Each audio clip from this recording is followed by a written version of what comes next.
नमस्कार, दिन भर की बड़ी खबरों में आपका स्वागत है। मैं हूं शिवानी। आज की खबरों में बात होगी एनडीए की कमीशनबाजी की खुली पोल, कबूलनामा, क्या मोदी के मंत्री जाएंगे जेल की। वहीं योगी मोदी में नहीं चल रहा सब ठीक, किसे बताया नमूना, अखिलेश ने पकड़ा इशारा की। वहीं जनता के जेब में सीधे डकैती, मोदी सरकार के इस ऐलान से भड़का विपक्ष की। साथ ही ज्ञानेश कुमार का बड़ा कांड उजागर, सामने आई ममता बता दी सच्चाई की। वहीं खबर के अंत में बात होगी बांग्लादेश बवाल पर मोदी की चुप्पी, भड़की शेख हसीना की।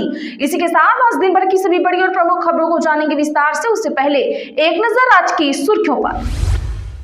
अरावली पर्वत बचाने के लिए छिड़ा आंदोलन, जोधपुर में लाठीचार्ज, राजस्थान के कई शहरों में पुलिस प्रदर्शनकारी भिड़े, सीकर में हर्ष पर्वत पर चढ़े लोग।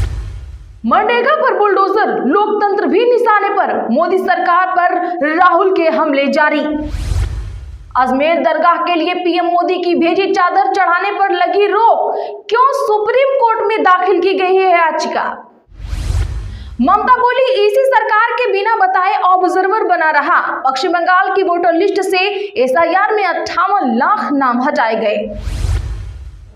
देवेंद्र यादव के सत्याग्रह को बीजेपी ने बताया नौटंकी, कहा सांसद और पूर्व मंत्री ने बीएसपी मैनेजमेंट को दिया 10 दिन का समय, झूठा श्रेय लेने का अनशन। योगी बोले देश में 2 नमूने, एक दिल्ली में दूसरा लखनऊ में। अखिलेश ने कहा यह आत्मस्वीकृति भाजपा की आपसी खींचतान चौराहे पर न लाएं। मांझी के बेटे को नसीहत, पैसा वसूलो उसे पार्टी मजबूत करो, सांसद और विधायक कमीशन लेते हैं, 10% ना मिले तो 5% ही लो, अलग चलने की भी दी सलाह। रेल का बढ़ा किराया तो भड़का विपक्षी खेमा, खड़गे बोले जनता को लूटने का कोई मौका नहीं छोड़ रही सरकार। मोदी तेरी कब्र खुदेगी नारे पर फंसी कांग्रेस, खड़गे, सोनिया, राहुल और प्रियंका पर पटना में केस हुआ दर्ज। भूपेश बघेल बोले मुगल शासन में भी हिंदू खतरे में नहीं था, बीजेपी और आरएसएस ने डर दिखाकर 3 बार जीता चुनाव। कथावाचक प्रदीप मिश्रा, धीरेन्द्र शास्त्री फैला रहे हैं अंधविश्वास। भारत दखल नहीं दे सकता लेकिन समझा तो सकता है न, बांग्लादेश में फैले हिंसा पर शशि थरूर की आई 2 टूक। सोनिया गांधी बोली मोदी मजदूरों का पैसा बढ़ने नहीं देना चाहते, मनरेगा खत्म होगा तो करोड़ों गरीब बेरोजगार होंगे, साल भर काम की गारंटी खत्म हो जाएगी। भारत में न्यूजीलैंड के कीवी फल और ऊन होंगे सस्ते, दोनों देशों के बीच फ्री ट्रेड एग्रीमेंट हुआ साइन, जानिए और किन चीजों के दाम पर होगा असर। बांग्लादेश में अशांति के बीच असम में बढ़ी चौकसी, सीएम शर्मा बोले हाई अलर्ट पर पूरा राज्य है। नेशनल हेराल्ड केस में सोनिया और राहुल गांधी को नोटिस जारी, ईडी ने दायर की थी अर्जी। पहले पीएम मोदी फिर अमित शाह से मिले नीतीश कुमार, 30 मिनट तक चली है मुलाकात, बिहार के मुद्दों पर हुई चर्चा। लिव इन पर भागवत बोले आप जिम्मेदारी लेने को तैयार नहीं, ये ठीक बात नहीं, शादी सिर्फ शारीरिक संतुष्टि नहीं, इसकी आदर्श उम्र 19 से 25 साल है। लालू और तेजस्वी की राजद को तोड़ेगी नीतीश की जेडीयू, नीरज फिर बोले कई बेचैन विधायक संपर्क में हैं। आपकी आंखों के सामने कब्जा हो रहा और आप मूक दर्शक बने बैठे हैं, जानिए किस पर भड़के सीजीआई, लिया स्वतः संज्ञान। उत्तर प्रदेश में मदरसा टीचर को बचाने वाला विधेयक हुआ रद्द, जुर्म किया तो पुलिस सीधे उठा लेगी, अखिलेश ने लागू किया था। बीजेपी की जीत बढ़ा सकती है एकनाथ शिंदे की टेंशन, विपक्ष और साथी दोनों पर होगा असर। हसीना बोले यूनुस की सह से बांग्लादेशी हिंदुओं पर हो रहे हमले, आतंकियों को जेल से किया रिहा, सरकार भारत के खिलाफ भड़काऊ बयान दे रही है। चलिए जानते हैं बड़ी और प्रमुख खबरों को विस्तार से। उससे पहले वीडियो को लाइक करें, साथ ही आपसे रिक्वेस्ट खबरों को आखिर तक जरूर देखें।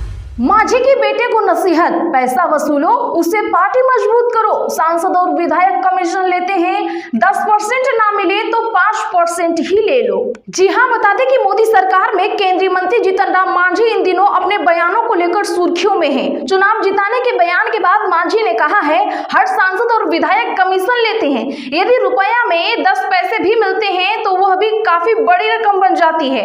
दावा किया कि उन्होंने पिछले साल मिले कमीशन की राशि में से 40 लाख पार्टी फंड में दे दिए हैं। मांझी ने कहा, हमने खुद कई दफा कमीशन का पैसा पार्टी को दिया है। सांसद को 5 करोड़ मिलते हैं और अगर 10% कमीशन मिलती है तो 40 लाख रुपए हो जाएगा। पार्टी के मंच से केंद्रीय मंत्री अपने बेटे और हम के राष्ट्रीय अध्यक्ष संतोष मांझी को कमीशन लेना सिखा रहे थे। उन्होंने कहा, यह कोई छिपी बात नहीं है, बल्कि हर कोई ऐसा करता है। बेटे संतोष मांझी ने उन्होंने कहा, अगर ये लोग ऐसा नहीं कर पा रहे हैं तो इसमें पार्टी के अध्यक्ष की गलती है। 2026 में भी हमको पैसे की जरूरत नहीं है। हम इस बार भी सांसद फंड का रुपया देंगे तो 80 लाख हो जाएगा। उन्होंने साफ तौर पर निर्देश देते हुए कहा कि कमीशन लीजिए।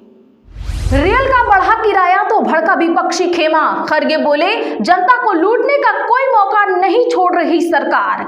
दरअसल दर्शकों बता दें कि रेल मंत्रालय ने ट्रेन की टिकट के दाम को बढ़ाने का फैसला किया, जिसके बाद विपक्ष ने केंद्र सरकार पर जमकर निशाना साधा है। कांग्रेस के राष्ट्रीय अध्यक्ष मल्लिकार्जुन खड़गे ने मोदी सरकार पर आम लोगों से लूट करने का आरोप लगाया है। उन्होंने आज कहा कि सरकार ने 1 साल में दूसरी बार रेल किराया बढ़ाया है और यह बढ़ोतरी केंद्रीय बजट से ठीक पहले की गई है। सोशल मीडिया प्लेटफॉर्म एक्स पर किए पोस्ट में खड़गे ने लिखा कि मोदी सरकार के दौर में रेलवे की हालत खराब हो गई है। उन्होंने इस बात पर भी जोर दिया कि अलग रेलवे बजट खत्म होने से जवाबदेही भी खत्म हो गई है। आपको बता दूं कि रेल मंत्रालय ने रविवार को ट्रेन टिकट के दाम बढ़ाने का ऐलान किया। नए नियमों के मुताबिक साधारण श्रेणी में 215 किलोमीटर से ज्यादा की यात्रा पर प्रति किलोमीटर 1 पैसा बढ़ाया गया है। वहीं मेल एक्सप्रेस ट्रेनों की नॉन एसी क्लास और सभी ट्रेनों की एसी क्लास में प्रति किलोमीटर 2 पैसे की बढ़ोतरी की गई है। इसके बाद से आरोप प्रत्यारोप की राजनीति बढ़ गई है। ममता बोली, इसी सरकार को बिना बताए ऑब्जर्वर बना रहा। पश्चिम बंगाल की वोटर लिस्ट से कटे हैं एसआईआर में 58 लाख नाम। जी हां, पश्चिम बंगाल की सीएम ममता बनर्जी ने आरोप लगाया है कि राज्य में चल रहे स्पेशल इंटेंसिव रिवीजन में गंभीर गलतियां हुई हैं। वोटरों की मैपिंग में त्रुटियां हैं। चुनाव आयोग राज्य सरकार को बताए बिना ही ऑब्जर्वर अपॉइंट कर रहा है। यह पूरी प्रक्रिया बीजेपी के हित में की जा रही है। आज कोलकाता के नेताजी इंडोर स्टेडियम में टीएमसी के बूथ लेवल एजेंटों की बैठक में पहुंची ममता बनर्जी ने कहा कि एसआईआर सुनवाई के लिए माइक्रो ऑब्जर्वर के तौर पर नियुक्त केंद्रीय अधिकारियों को स्थानीय भाषा का बहुत कम ज्ञान है। ऐसे अधिकारी संशोधन अभ्यास के दूसरे फेज के दौरान वेरिफिकेशन करने के लिए अयोग्य हैं। दरअसल आपको बता दें कि चुनाव आयोग ने 19 दिसंबर को पश्चिम बंगाल में हुए एसआईआर की नई वोटर लिस्ट जारी की। ड्राफ्ट रोल के बाद कुल मतदाता 7 करोड़ 8 लाख है। पहले 7 करोड़ 66 लाख थे। अरावली पर्वत बचाने के लिए आंदोलन। जोधपुर में लाठीचार्ज, सीकर में हर्ष पर्वत पर चढ़े लोग। जी हां, राजस्थान में अरावली पर्वत श्रृंखला में खनन को मंजूरी मिलने से नाराज लोगों ने आज जमकर प्रदर्शन किया। कांग्रेस और सामाजिक संगठनों के लोगों की उदयपुर कलेक्ट्रेट में पुलिस से धक्का मुक्की भी हुई है। इस दौरान कार्यकर्ताओं ने जमकर नारेबाजी की। यहां पुलिस ने कुछ कार्यकर्ताओं को अरेस्ट भी कर लिया। सीकर में 945 मीटर ऊंचाई पर स्थित हर्ष पर्वत पर प्रदर्शन किया। वहीं अलवर में नेता प्रतिपक्ष टीकाराम जूली ने कहा, राजस्थान के लिए अरावली पर्वत फेफड़े के समान है। इस फैसले को वापस लेना होगा, नहीं तो कांग्रेस उग्र आंदोलन करेगी। जोधपुर में एनएसयूआई कार्यकर्ता प्रदर्शन के दौरान बैरिकेड्स पर चढ़ गए। पुलिस ने लाठी चलाकर भीड़ को खदेड़ दिया। मनरेगा पर बुलडोजर, लोकतंत्र भी निशाने पर। मोदी सरकार पर भड़के राहुल गांधी। जी हां, कांग्रेस नेता राहुल गांधी ने आज मनरेगा को लेकर मोदी सरकार पर जोरदार हमला बोला।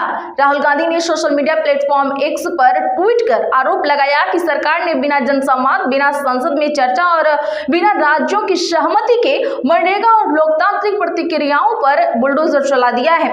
उन्होंने इसे विकास नहीं बल्कि विनाश करार देते हुए कहा कि इसकी कीमत करोड़ों मेहनतकश भारतीयों को अपनी रोजी रोटी गंवाकर चुकानी पड़ेगी। राहुल गांधी ने अपने ट्वीट में कांग्रेस संसदीय दल की अध्यक्ष सोनिया गांधी के लेख का हवाला देते हुए लोगों से इसे पढ़ने की अपील की। उन्होंने कहा कि यह लेख मनरेगा से जुड़े इस गंभीर मुद्दे के हर पहलू का पर्दाफाश करता है। योगी बोले, देश में 2 नमूने, एक दिल्ली दूसरा लखनऊ में। अखिलेश का पलटवार, कहा भाजपा की आपसी खींचतान चौराहे पर न लाएं। दरअसल बता दें कि आज यूपी विधानमंडल के शीतकालीन सत्र का दूसरा दिन रहा। प्रश्नकाल के दौरान सीएम योगी ने कफ सिरफ मामले में सपा के आरोपों पर कहा कि प्रश्न क्या है, मुद्दे क्या उठाए जा रहे हैं, पूरा अध्ययन करके आना चाहिए। नेता प्रतिपक्ष ने कोडेन के मुद्दे को उठाया, लेकिन मैं आपकी इस मजबूरी को समझता हूं। एक कहावत है, चोर की दाढ़ी में तिनका। उन्होंने नाम लिए बिना कहा, देश के अंदर दो नमूने हैं, एक दिल्ली में और एक लखनऊ में बैठते हैं। जब देश में कोई चर्चा होती है तो वो देश छोड़कर चले जाते हैं। मुझे लगता है कि यह आपके बउआ के साथ भी होता है। वह फिर इंग्लैंड सैर सपाटे पर चले जाएंगे और आप यहाँ चिल्लाते रहेंगे। योगी के बयान के 40 मिनट बाद ही अखिलेश ने पलटवार कर दिखाया। उन्होंने एक्स पर लिखा, आत्मस्वीकृति। किसी को उम्मीद नहीं थी कि दिल्ली लखनऊ की लड़ाई यहाँ तक पहुंच जाएगी। संवैधानिक पदों पर बैठे लोग मर्यादा की सीमा न लांघे। भाजपा अपनी पार्टी के अंदर की खींचतान को चौराहे पर न लाएं। इससे पहले योगी ने कहा, प्रदेश में कोडेन कफ सिरप से कोई नहीं मरा है। 2016 में इसके सबसे बड़े होलसेल को सपा ने ही लाइसेंस दिया था। पढ़ाई लिखाई से आपका कोई वास्ता नहीं है, इस कारण आप इस तरह की बात करते हैं। अखिलेश के सिर्फ माफियाओं पर बुलडोजर चलाने के चैलेंज पर कहा कि चिंता मत कीजिए, समय आने पर बुलडोजर एक्शन भी होगा, उस समय चिल्लाना नहीं। भारत दखल नहीं दे सकता, लेकिन समझा तो सकता है ना। बांग्लादेश फैले बवाल में शशि थरूर की दो टूक। दरअसल बांग्लादेश में हिंदू युवक को पीट पीट कर मार दिया गया। जारी राजनीतिक सामाजिक अशांति पर कांग्रेस सांसद शशि थरूर ने अब इसको लेकर एक अहम टिप्पणी कर दी है। उन्होंने साफ कहा कि भारत बांग्लादेश के आंतरिक मामलों में सीधे हस्तक्षेप नहीं कर सकता, लेकिन अपने कूटनीतिक प्रभाव के जरिए वहां की सरकार को रचनात्मक कदम उठाने के लिए प्रेरित तो कर ही सकता है। दरअसल बांग्लादेश के मैनम सिंह के साथ हुए घटना को लेकर उन्होंने कहा कि भारत समेत कई जगहों पर इसको लेकर तीखी प्रतिक्रिया देखने को मिल रही है। एक अखबार को दिए इंटरव्यू में शशि थरूर ने कहा, भारत ने बांग्लादेश के निर्माण और विकास में ऐतिहासिक भूमिका निभाई है। ऐसे में नई दिल्ली को यह अधिकार है कि वह ढाका की सरकार से बातचीत कर अल्पसंख्यकों के खिलाफ हिंसा को रोकने के लिए ठोस कदम उठाने का आग्रह करें। तो आज के लिए बस इतना ही। ऐसे ही खबरों के लिए चैनल सब्सक्राइब कर लें और बगल में घंटी के निशान को दबाना ना भूलें। वीडियो को लाइक और शेयर जरूर करें।